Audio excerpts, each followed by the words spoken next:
Ngokuka Matewu 25. Khona umbuso wezulu uza kufaniswa nezintombi eziyishumi ezathatha izibani zazo, zaphuma ukuyohlangabeza umyeni. Kepha eziyisihlanu kuzo zaziyiziwula, neziyisihlanu zazihlakaniphile.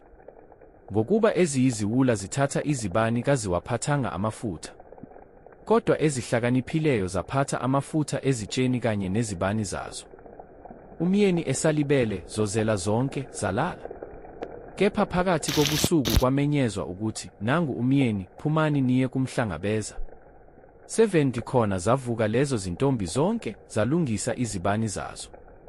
Eziyiziwula zase zithi kwezihlakaniphileyo, sipheni amafutha kwawenu, ngokuba izibani zethu ziyacima. Kepha ezihlakaniphileyo zaphendula zathi, cha, funa angasaneli thina nani.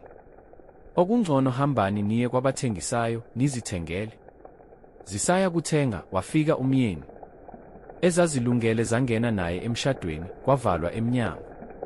Ngasemuva zafika nezinye izintombi, zathi, Nkosi, Nkosi, sivulele.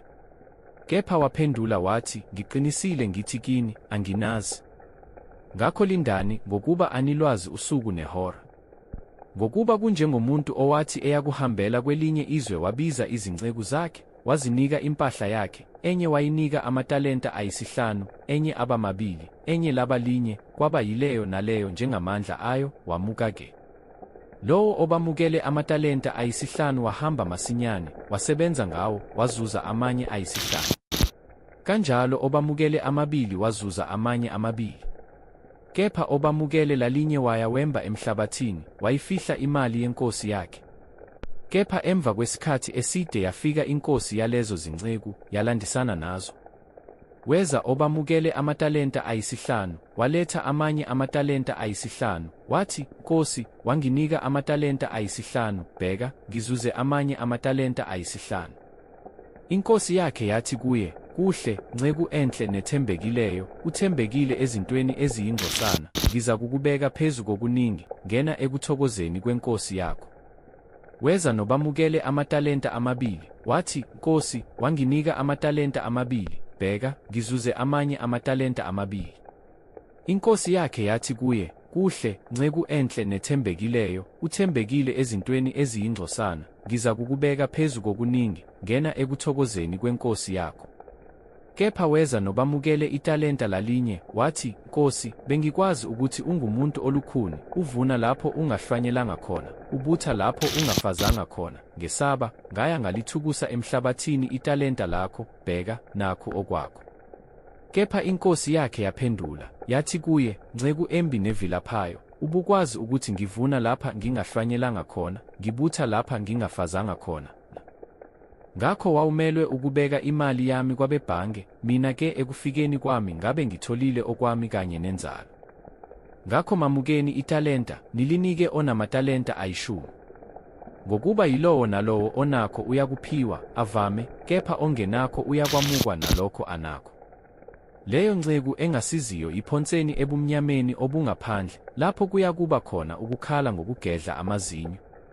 Kepha nxa indodana yomuntu iza ngenkazimulo yayo nezingelosi zonke ezingcwele kanye nayo, khona iza kuhlala esihlalweni sayo senkazimulo, kuza kubuthelwa phambi kwayo izizwe zonke, ibahlukanise abanye kwabanye, njengomalusi ahlukanisa izimvu nezimbuzi, imise izimvu ngakwesokunene sayo kepha izimbuzi ngakwesokhohlo.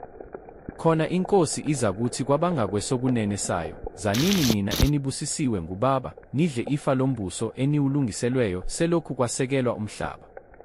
Ngokuba ngangilambile, nangipha ukudla, ngangomile, nangiphuzisa, ngangingumfokazi, nangingenisa, ngihamba ze nangembathisa, ngangigula, nangihamba, ngangisetilongweni, neza kimi. Khona bayakuyiphendula abalungileyo ngokuthi, Nkosi, sakubona nini ulambile sakupha ukudla, noma womile sakuphuzisa, na, sakubona nini ungumfokazi sakungenisa, noma uhamba ze sakwembathisa, na. Sakubona nini ugula, noma usetilongweni, seza kuwe, na. Isiyakuphendula inkosi, ithi kubo, ngiqinisile ngithi kini, njengokuba nikwenzile komunye walaba bafowethu abancane, nikwenzile kimi. Khona iyakuthi kwabangakwesokhohlo, dedani kimi nina baqalekisiweyo, niye emlilweni ophakade olungiselwe uSathane nezingelosi zakhe. Ngokuba ngangilambile, aningiphanga ukudla, ngangomile, aningiphuzisanga, ngangingumfokazi, aningingenisanga, ngihamba ze aningembathisanga, ngigula, ngisetilongweni, aningihambanga. Khona bayakuphendula nabo, bathi, Nkosi, sakubona nini ulambile, noma womile, noma ungumfokazi, noma uhamba ze, noma ugula, noma usetilongweni, singakukhonzanga na? Khona iyakubaphendula ithi, ngiqinisile ngithi kini, lokho eningakwenzanga komunye walaba abancinyane anikwenzanga nakimi. Laba bayakumuka, baye ekujezisweni okuphakade, kodwa abalungileyo baye ekuphileni okuphakade.